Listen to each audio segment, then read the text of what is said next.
PTI का क्या reaction होगा? अभी लग जाएगा, आपको पता है इंशाल्लाह फैसला आ लेने। फाइनल क्या आपको उम्मीद लगती है कि फैसला किसकी हक में? देख, मैंने आपको कहा कि वो तो इन्होंने देना कानून पे होगा तो हमारे हाथ में होगा, कानून तोड़ेंगे तो आपको नजर आएगा। गिल साहब अगर फैसला खराब आता क्या करेंगे? कप्तान फैसला करेगा। लॉन्ग मार्च की कॉल कब देनी है शहबाज साहब? सिक्योरिटी आपने कभी देखी नहीं होगी। दरवाजे बंद किए हुए हैं, बंद कमरे में ये बैठा हुआ है चीफ इलेक्शन कमिश्नर, और ये फैसले जो है इधर से कर रहा है और हम इसको मुस्तरद करते हैं।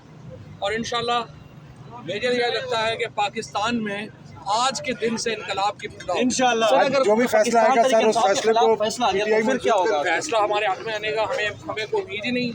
ये आपको हक में आता नजर आ रहा है जो हाँ, हो रहा है, जिस तरह आपको बाहर रखा हुआ है, हमें तो छोड़ दें। जिस तरह मीडिया से कर रहे हैं, इनसे सवाल पूछे बता कि अगर आपसे फैसला नहीं सुनाना था कानून से, दो बंदों को अंदर लेके जाया जा रहा है, मुझे बताया हमें किसी को भी अंदर जाने दीजिए। इसके बारे में आप क्या कहते हैं? इसके बारे में वही है जो ये हमेशा कर रहे हैं। ये जानबदार है, ये गैर जानबदार नहीं है, और जो फैसला लिखा हुआ है वो भी जानबदार है।